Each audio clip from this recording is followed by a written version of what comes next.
children. Vincent de Paul, writer, publisher, editor, creative writing tutor. Some of the questions I will answer and also try to defend Nelson a bit.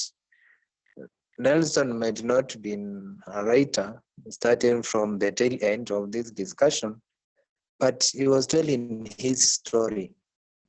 So we cannot put him to task. You did not develop female characters. Because I'm telling my story, this is my story, it is my autobiography, and putting a yardstick on the measure of the characters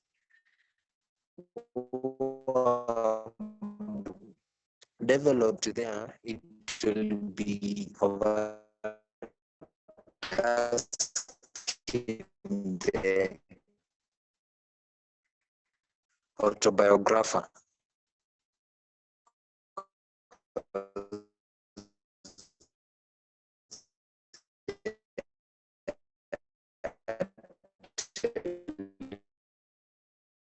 In their story. The issue of the creativity, the creative writing bit, or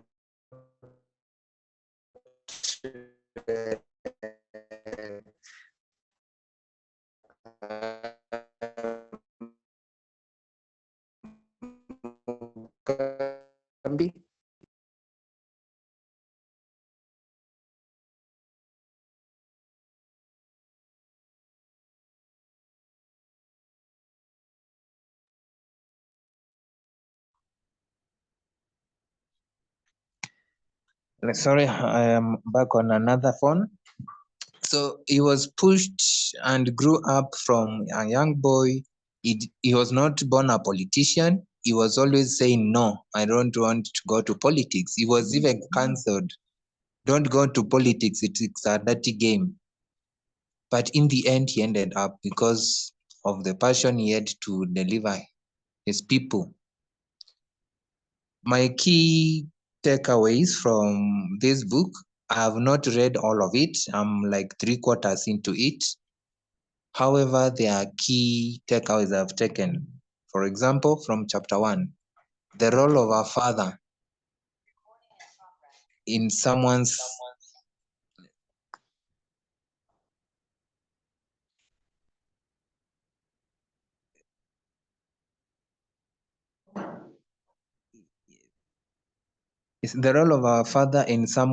life. He was very particular, my father this, my father this. But also he also mentioned that my mother played a crucial role in my life. So we see that our parents, not just father, mother, they are critical in bringing us up. The role the father is going to make, because we have praised his stoicism, and the comment earlier, I think it was by Arnold, that men nowadays are weak, are brought up not being shown the hard side. We can learn that by ensuring that we need the father figure in the life of a child. We need the mother figure in the life of a child. And he was categorical in that. His mother played a critical role. Another key takeaway is the partners we have. His first wife was comfortable. He did not attack religion, but he said she was too religious. Only this is what God wants us to do. This is God's will, being comfortable.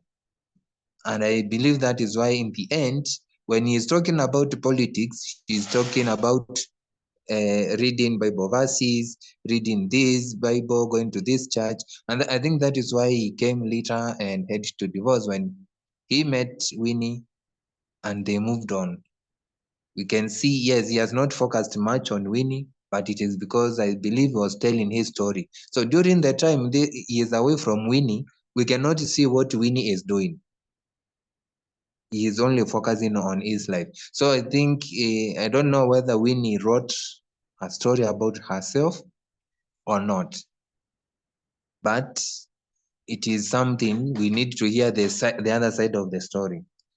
The other takeaway is that, I don't remember her name, but the comment that a well-read leader is a good leader. So the importance of reading. Whereas there is reading, there is also the aspect of documenting. We cannot all be writers, yes. But when we tell a story from our perspective, using the first person, I did this, you are letting us into your life, like the journal, the diary, and that's what Mandela did. I feel sorry for our country, Kenya, that all our presidents, none of them has written a book in the first person, telling us this is my experience, this is how I did it. The first president was writing about Africa, Africanism, our culture.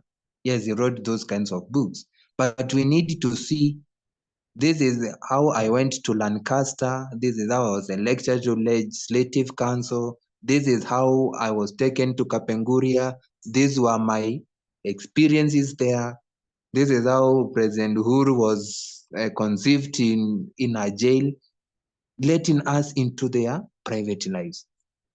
So all of them, including the immediate former, their stories have been written by other people.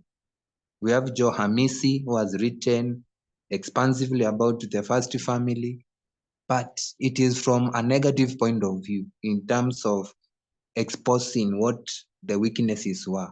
So as leaders, apart from reading, we also need to write about ourselves so that we leave future generations with a record of how we did it, why we did it, what we did, because we can see Mandela growing from a peaceful demonstrator.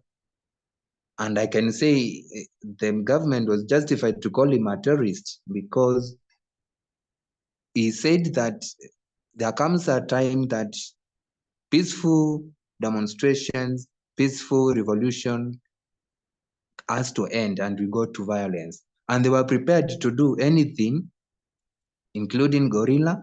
They started with sabotage, attacking military camps, military bases, police stations, then developed to guerrilla tactics. And he said they were even ready to go to terrorism.